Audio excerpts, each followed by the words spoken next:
이번에는 여러분들한테 책을 하나 소개해 드리려고 합니다. 제목은 이렇게 잡았어요. 열심히 살았는데 나만 계속 제자리인 이유. 이건 출판사 지원을 받아서 제작된 광고 영상으로 제작을 하는 거고요. 여러분들 요즘에 열심히 사는 사람들 많습니다. 열심히라는 게 도대체 뭘까? 이건 사람마다 기준도 다르고 정의도 다르겠지만 무언가 공통적으로 생각하는 그건 있어요. 뭐냐? 시간을 엄청 무언가에 막 투자를 하는 겁니다. 그러니까 막 바쁘게 쪼개서 사람이 막 하루를 살고 일주를 살고 한 달을 살면은 뭔가 열심히 사는 거라고 생각을 하거든요. 여러분들 열심히 산다, 자신 있다 라고 말하는 사람들 중에 특히 이제 재테크, 돈 벌기 이런 거에서 이런 거 안 하는 사람 있어요? 없습니다. 제가 봤을 땐 거의 열에 9은 이런 거 했을걸요? 뭐 유튜브로 재테크 같은 거 이제 출퇴근하면서 많이들 보시고 올해 읽을 책, 뭐 책 추천해 주세요 해가지고 이런 것들 막 리스트업 해가지고 막 전자책도 보고 막 그래서 서점 가서 사는 분도 많고 퇴근하면은 자격증 뭐 강의 같은 거 듣는 분들도 많고 요즘에 뭐 부업도 중요하다, 이직을 해야 된다 이런 얘기들 듣다 보면은 뭐 계획도 많이 세울 겁니다. 열심히 산다의 어떤 정의가 우리나라 사람들 약간 이런 걸로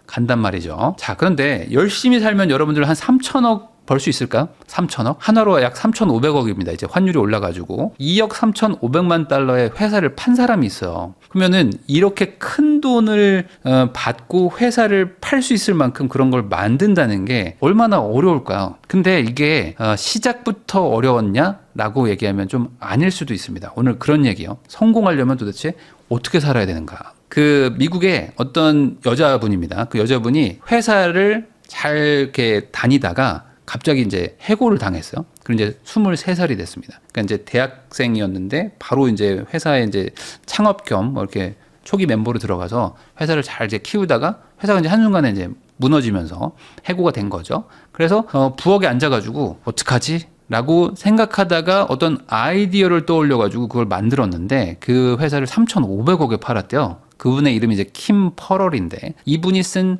책입니다. 미스테이크 밀리어네어. 3천억을 넘게 돈을 받고 회사를 팔 수 있을 만큼 성공한 사업가인데 이 사람이 어떻게 성공했느냐? 자기는 성공을 위해서 제일 중요한 게 실수다. 실수를 잘해야지만 백만장자가 된다는 얘기입니다. 이분이 겪은 10가지 실수에 대한 이야기인데요. 이 중에서 몇 가지를 여러분들한테 소개를 해드리려고 합니다. 이렇게 생기신 분인데 모두가 성공을 말하지만 오히려 실수가 훨씬 더 성공에는 핵심 가치다. 자, 그러면 그 중에서 제가 이제 한 3가지 정도 여러분들한테 정리를 해볼게요. 첫 번째, 100% 준비될 때까지 기다리는 사람들이 많다. 사실 대부분 이렇게 하죠. 나는 아직 준비가 안 됐어. 그리고 나는 조금 더 뭔가 돈을 모아야 돼. 이렇게 말을 하는 거를 약간 입버릇처럼 말하는 분들이 있는데 이게 아주 큰 실수라는 겁니다. 시작을 못해요. 그러니까 시작하지 못하는 사람들이 가장 많이 갖는 착각이 준비한 다음에 지금은 아니야. 조금 더 준비해서 할게 라는 거죠. 여러분들 이런 말 내 입으로 스스로 뱉어본 적 있죠? 대부분 열심히 사는 사람들이 이런 말들을 많이 합니다. 나는 조금만 돈을 더 모으고 무언가를 하면 좋겠어. 제가 가진 돈으로는 아직은 좀 어렵습니다. 상황을 조금 더 지켜보면 어떨까요? 대책 나오고 조금 더 상황 보면 어떨까요? 조금 더 준비가 필요합니다. 저는 아직 좀 뭔가 공부를 못한 것 같아요. 아직은 때가 아닌 것 같아요. 저는 조금만 기다렸다가 사업을 시작하겠습니다. 라고 말하는데 이게 실수다. 자, 그러면 이게 왜 이렇게 사람들이 하는 걸까? 저자가 말하는 건 이겁니다. 생산적인 미루기다. 그러니까 이게 핑계를 하는 거죠. 정확하게는 핑계라는 거예요. 미루고 싶은데 핑계를 대는 거다. 그러니까 스스로 잘하고 있다고 착각하게 만드는 교묘한 눈속입니다. 이 개념이 되게 저는 중요하다고 생각이 들더라고요. 뭐냐면 뭔가를 해가지고 만들어내고 성공시키는 사람들은 잘 미루지 않거든요. 근데 대부분은 뭔가를 좀 성공을 못했다거나 후회를 남기는 분들은 이 미루는 걸 많이 합니다. 근데 열심히 살았어요, 저는. 그러니까 게을러서 미루는 거는 할 말이 없는데 난 열심히 했거든? 근데 왜 내 인생이 이렇게 꼬이는 거지? 열심히 미뤘다. 라고 생각하시면 됩니다. 자, 이게 준비하는 거라고 착각하는데 그냥 할 일을 미루는 거야. 이게 저는 요즘에 이제 부동산으로 얘기하면은 그냥 뭐 잘 모르는데 막 임장 다니는 거 있죠. 그리고 뭔가 투자를 해야 되는 자산과 이런 건데 그냥 막 책만 보는 분들 있죠. 그리고 뭔가 좀 이론을 정립하거나 뭐 현장을 좀 느껴봐야 되는데 그냥 유튜브만 보는 분들 있죠. 뭔가 시간을 써요. 그렇지만 그게 되는 길이 아니라 안 되는 길에다가 시간을 쓰는 거예요. 그러면서 준비한다고 착각하는 건데 그냥 할 일을 미루는 것이다. 그러니까 바뀌지 않죠. 마치 이거는 시험을 보기 위해서 준비하셨다가 막상 시험날 당일이 되잖아요. 그 아침 뉴스 있죠. 아침 뉴스가 얼마나 재밌습니까? 그래서 원래 평생 뉴스 안 보던 사람들이 시험 날만 되면은 막 뉴스 보고 있잖아요. 어떻게든 그 시험을 회피하려고. 약간 그런 거랑 비슷하다고 보시면 될 것 같아요. 그러니까 안 바뀐다. 4가지 중에 하나만 걸려도 행동을 못 한다고 합니다. 그러니까 시작을 못 하는 거예요, 그냥. 자, 완벽주의. 100%가 되면 시작할게요. 라는 분들은 시작조차 못 하고요. 그냥 미루는 사람도 있어요. 그냥 내일 하자. 내일 하자. 당연히 안 되겠죠. 행동 마비라는 것도 있습니다. 그러니까 생각은 열심히 하는데 하지를 않아. 이런 분들도 많죠.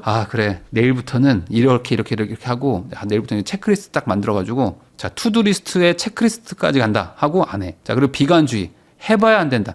그래서 성공하려고 하시는 분들은 이 비관주의를 무조건 버려야 됩니다. 무언가 안 되겠다라고 생각하는 그런 경향이 내 머릿속을 지배하잖아요. 그럼 내 인생이 점점 더 안 됩니다. 인생을 롱에다 걸어야지 슛에다 걸지 마세요. 자, 이분이 이제 23살에 해고당했다고 했잖아요. 그래서 이제 이게 식탁에 앉아가지고 이제 앞으로 어떻게 먹고 살지? 라고 생각을 했을 때 이분이 이제 한 게 뭐냐면 자기를 한번 분석을 해봤다는 거예요. 그랬더니 준비가 완료된 게 있고 준비가 미흡한 게 있을 거 아닙니까? 나름 퍼센트를 만들어 본 거예요. 이분이 온라인 광고 회사 같은 거에서 일을 했었어요. 어릴 때. 그러니까 여기서 경험이 있으니까 나름 준비가 좀 됐다라고 생각한 거고, 팀을 또 꾸려가지고 경험을 해본 거예요. 어렵지만. 그러니까 요것도 좀 준비가 됐고, 디지털 광고 같은 걸 해가지고 자기가 좀 이제 경험을 쌓았다는 것도 준비가 좀 된 거고, 열정과 용기가 많다. 당연히 뭐 젊으니까 이런 거 있겠죠. 그러니까 뭔가 추상적이지만 준비가 65%는 됐다. 근데 준비가 미흡하다고 생각하는 거는 뭐냐? 나이가 너무 어리다. 이걸로 한 20% 깎아먹었고, 창업 방법 전혀 모르겠다. 나는 그냥 직원으로 초기 멤버로서 일한 거지 내가 창업한 건 아니거든. 술 주문 시 신분증을 검사한다. 그러니까 이분이 동안으로 보였대요. 그러니까 동안인데 뭔가 창업을 해가지고 사업을 한다? 이건 불리하다고 볼 수 있겠죠. 통장에 돈이 없었다. 엄청나게 문제죠. 이분의 상황만 보면요. 여러분들 어떻게 생각하세요? 창업을 해야 될까요? 안 해야 될까요? 통장에 돈이 없어? 나이도 어린데 창업을 할 줄 몰라? 그럼 하면 안 되지. 준비해서 나중에 그 언젠가 확실하게 100%가 됐을 때 하자라고 사람들이 가죠. 근데 이 사람은 그냥 한 거예요. 창업해. 자, 그래가지고 이분이 왜 창업을 하게 됐냐? TV를 보다가 어떤 해병대 장군, 그러니까 미 해병대 장군이 뭐 인터뷰를 하는 게 있었대요. 자기는 이제 자기 밑에 있는 장교들한테 이렇게 좀 가르친다. 이 군대라는 게 어찌 보면 이제 생사가 달린 거기 때문에 되게 중요한 의사결정을 즉각적으로 해야 되잖아요. 그런데 이거를 확실할 때 하려고 하는 게 오히려 더 군대에 안 좋더라. 그래서 필요한 정보가 70%가 확보됐다면은 그냥 결정을 하고요. 자원이 70%가 준비됐다면은 실행을 하라. 그리고 성공 요소가 70% 정도 갖춰졌으면은 행동을 하라라고 얘기한 그 인터뷰를 보고 나도 이 정도면 된 거 아니야라고 해서 했대요. 자, 그러면 이거를 이제 창업의 개념으로 접근하면 이런 거겠죠. 서비스의 70%가 준비됐다면 출시를 하는 거예요. 그리고 나서 고객의 피드백을 받으면서 다듬으면 되겠죠. 어떻게 100%를 다 갖추고 하겠습니까? 망할 수도 있지만 그럼에도 불구하고 안 망하려고 확실하게 준비하면 오히려 100% 망하게 된다라고 역설적으로 생각하시면 좋을 것 같아요. 왜 그러냐? 이 30%라는 거는 아무리 계획을 잘 짜고 시뮬레이션을 돌려봐도 예측 불가능한 영역이기 때문에 하면서 현장에서 배운다는 거죠. 이게 부동산도 마찬가지거든요. 내가 100%다 준비해서 모든 지역들 다 파악하고 뭐 엑셀로 만들고 뭐 발로 뛰고 뭐 신발을 10개 버려봐야 안 됩니다. 사기 전에는 알 수 없는 영역이 있거든요. 두 번째로 제자리에 오래 머물기라는 실수를 많이 한대요. 그러니까 시작을 했어도 성공하지 못하는 사람도 많잖아요. 그럼 도대체 왜 성공을 못할까? 어떤 분이 그 자기한테 어떤 좀 멘토 요청을 좀 해가지고 그분에게 좀 상담을 해줬던 내용이 이 책에 나오는데 6년간 일한 회사에서 최근 2년간 승진이나 연봉 인상이 안 됐던 어떤 분이 있었대요. 그분한테 이제 상담을 해준 거예요. 근데 이분이 보니까 생활도 만족스러워. 워라밸도 괜찮고, 뭐 보험 혜택 이런 것도 많으니까 여기서 만약에 나가면은 생활이 좀 무너질 것 같은 걱정이 든단 말이에요. 근데 그렇다고 승진이나 연봉 인상도 안 됐어. 그럼 이걸 어떻게 해야 될까요? 라고 이 저자한테 물어본 거예요, 누가. 그럼 이분이 어떻게 조언을 했을까? 이 안정이라는 게 사람들이 좋다고 생각하지만 사실 좋은 것이 아니다. 그러니까 어쩌면 성장하지 않는다는 게 도태되고 있는 거일 수도 있는 거거든요. 그러니까 나는 성장하고 있느냐가 핵심인 거지, 안정적으로 사니까 좋은 거다라고 생각하면 오히려 이제 시작은 했지만 성공과는 좀 멀어질 수 있다. 이런 의미라고 저는 생각을 합니다. 이걸 부동산으로 풀어보면요. 자기 집의 가치나 가격을 전혀 관심 안 갖는 사람도 많거든요. 아예 무주택이신 분들 말고 집을 하나 사긴 샀어요. 샀는데 자기 집에 대해서 관심이 하나도 없어. 뭐 요즘 시세는 어떻고 이 동네에 뭐 어떤 호재가 있고 악재가 있고 아니면 뭐 다른 동네들은 어떻게 돌아가는지 뭐 이런 것들을 관심을 아예 안 갖습니다. 안 갔다가 애가 커가지고 이제 뭐 집도 좀 좁으니까 그때 가서 한번 집 사볼까 하면서 막 한 7년 만에, 한 10년 만에 관심 갖고 뭐 이런 분들 많아요. 또 우리 집은 하나도 안 올랐는데 옆 동네는 엄청 올랐네? 이러면서 이게 뭐예요? 하시는 분들이 있다는 거죠. 놀랍도록 사람은 제자리에 머무르려고 한다는 거죠. 저희 집은 왜 남들 다 오르는데 안 오를까요? 라고 말하시는 분들은 사실상 그냥 이거예요. 관심이 없어요. 그러니까 안 오르면 안 오르니까 문제잖아요. 문제니까 빨리 문제를 해결해야 되는데 그냥 안 오르나 보다. 정확하게는 오르든 말든 내팽개쳐 놓고 몇 년을 살다가 나중에 본 거죠. 이런 사람들도 많다. 그러니까 모든 자산을 현금으로 들고 있어도 이걸 살까? 라는 질문을 스스로 꾸준히 하셔야 됩니다. 그러니까 내가 집을 가지고 있기 때문에 괜히 그 보유 편향에 빠져가지고 이 집이 너무 좋아 보이고 이 집은 뭐 최고의 집이야, 뭐 호재가 가득해요, 막 이렇게 생각하시는데 막상 내가 이 집을 안 샀었다면 이게 정말 호재일까? 뭐 지하철이 10년 뒤에 들어온다는데 그게 맞아? 뭐 이렇게 의심을 할 텐데 가지고 있기 때문에 의심을 안 하는 경우가 많아요. 그러니까 시작했다고 성공이 보장되는 것이 아닌데 막상 사람은 무언가를 하고 나면은 놀랍도록 거기에 대해서 무관심해진다. 자, 그래서 이게 뭐 여러 가지가 있겠지만 이 책에서는 이제 정체성 얘기도 하거든요. 그러니까 저는 이거에 대한 경험이 있는데 저도 옛날에 대기업 출신이지만 이 대기업 임직원들 있죠. 그리고 뭔가 좀 상위 지역에서 사는 임차인들 있죠. 이런 분들이 약간 좀 뭐랄까요?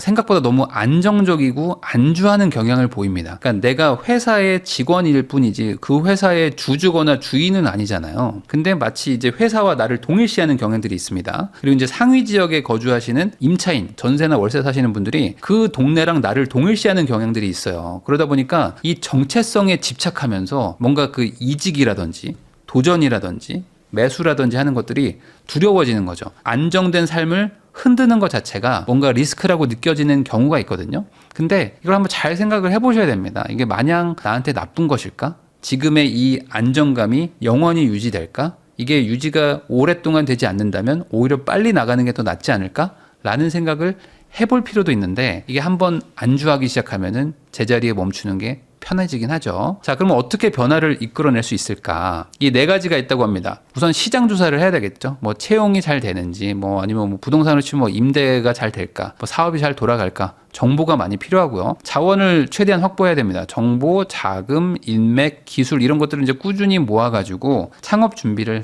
해야겠죠. 미래 지도라고 표현을 했는데 1년 뒤에 나는 어떤 모습일까? 뭐 2년 뒤에는 어떨까라고 하면서 나름의 어떤 그 마일스톤을 정해가지고 그때까지 얼마 어떻게 된다라는 것들을 플랜을 세우고요. 제일 중요한 거죠. 어찌 보면 실행 파트너가 있어야 됩니다. 그게 나를 채찍질을 해줄 사람이 필요합니다. 나는 항상 제자리에 멈추려고 하고 안주하려고 하고 안정을 지향하는 사람이라고 생각하시고 내 주변에서 무언가를 계속 뭐라고 해줄 사람이 필요하죠. 그러니까 이게 집을 살 때 집을 못 사는 사람들의 공통점이 있습니다. 뭐냐면 자기는 사고 싶어요. 근데 주변에서 계속 말립니다. 뭐 부모님이 말리고 남편이 말리고 아내가 말리고 뭐 동료가 말립니다. 사지 말아야 되겠다 라고 생각하는 경우가 많죠. 근데 지나고 나서 보니까 막 오르는 거야. 그래서 대중과 반대로 가라고 하잖아요. 근데 이 실행 파트너가 없잖아요. 그러면은 항상 대중과 같이 갑니다. 그러니까 오를 때 사고 내릴 때 팔고 이러거든요. 그래서 하락장 때 안 사고 상승장 때 막 사요. 끝까지 올라갔을 때. 하루 8시간 근무는 반나절일 뿐이다. 딱 그만큼만 노력한다면 결국 남들과 똑같은 인생을 살게 된다. 퇴근 후 시간, 주말 시간을 어떻게 쓰느냐가 갈림길이다. 이게 그 저자의 아버지가 본인한테 해준 얘기래요. 그러니까 많은 분들이 남들만큼 하면서 나도 노력하고 산다라고 말하는 경우가 있습니다. 그러니까 제자리에 멈추는 게 별게 아닙니다. 그냥 남들처럼 하면 남들만큼 하는 거예요. 그러니까 남들보다 더 잘하려고 더 대단해지려고 한다는 거는 남과 다른 격차를 만들어야 되는데 남만큼 하면서 남보다 더 잘 되기를 바라면은 안 된다. 그러면 변한다고 성공할까요? 한 단계가 더 있다고 합니다. 바로 이겁니다. 너무 일찍 포기하는 거죠. 이런 거는 이제 여러분들 많은 사례들이 있는데 예전에 이제 골드러시 시절 때 금광을 막 캐다가 바로 옆에 그 금맥이 있는데 뭐 옆에 파다가 포기했는데 그 금광을 인수했더니 바로 거기서 금맥을 찾았다. 뭐 이런 얘기들도 있잖아요. 거의 다 왔는데 진짜 우물을 조금만 더 파면 물이 나올 건데 여기서 포기하는 경우들도 생각보다 많겠죠. 그러니까 이게 동트기 전이 가장 어둡다 뭐 이런 얘기를 하는 경우도 많고, 또 모두가 망한다고 할 때가 기회다라는 얘기도 많이 들어보셨을 겁니다. 이게 뭐 시기의 문제일 수도 있고 구조의 문제일 수도 있고 뭐 노력의 문제일 수도 있지만, 이걸 운으로 치부하는 사람도 있고, 그게 아니라 이것도 어찌 보면 끈기와 인내를 통해서 성공까지 도달하는 능력으로 보는 분들도 있는데, 저는 뭐 전자도 있지만 후자도 분명히 있다고 생각해요. 그래서 이분이 이런 얘기를 했습니다. 뭔가 내가 포기하고 싶을 때, 아니면 반대로 뭐 너무 갑자기 막 사고 싶을 때 있잖아요. 뭔가를 하고 싶을 때. 그건 다 감정이 격한 거니까, 이럴 때는 결정하는 게 보통은 틀리니까 최소한 좀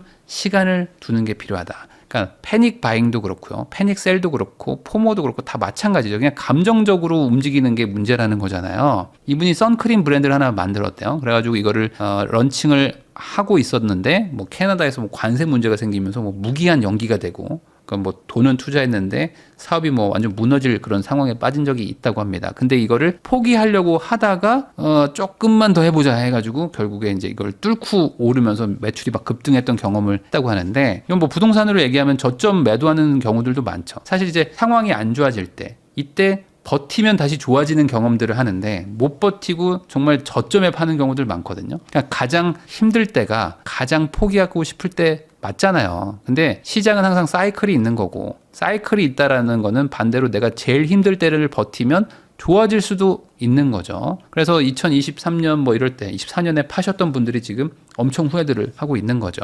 뭐 주식, 부동산 사업 다 마찬가지죠. 최소한 뭐 24시간의 유예 시간을 준다거나, 아니면 조금 더 그게 너무 빠르다 싶으면 뭐 한 일주일 정도 심사숙고하고 결정하는 것도 나쁘지 않을 것 같다라는 생각도 좀 듭니다. 그래서 이건 제 생각인데, 무언가를 결정할 때, 특히 포기를 하려고 할 때는요, 여전히 같은 생각인가라는 거를 좀 시간을 들여서 생각할 필요는 있고요. 정말 해결이 불가능할까라는 것도 이성적으로 판단해 볼 수도 있고, 아니면 주변에 경험이 있는 사람들, 아니면 이 업계랑 완전 다른 사람들한테도 한번 의견도 구해보는 거죠. 내가 너무 그냥 편협하게 생각하고 있는 걸 수도 있거든요. 정말 다른 대안이 없는지를 충분히 알아보고 나서 그 다음에 포기해도 사실 늦지 않다. 왜냐면 성공이라는 거를 맛보는 게 쉽지는 않습니다. 그만큼 뭔가 가볍게 접근했다가 안 된다고 빨리 접어버리면 성공할 확률이 좀 없을 수도 있겠죠. 자, 최근 자산 시장에 꼭 필요한 말인 것 같아요. 이게 너무 막 급하게 접근한다거나, 반대로 너무 많이 뭐 빠지면 무조건 던져버리고, 그러면 그 다음날 바로 또 회복하고, 이런 걸 몇 번 겪으면서 감정적으로 대하면 좋지 않구나라는 거를 경험하신 분들이 많을 겁니다. 뭐 그 외에도 뭐 여러 가지 10가지 실수 중에 나머지들도 있는데, 이런 것들도 한번 보고 싶으시면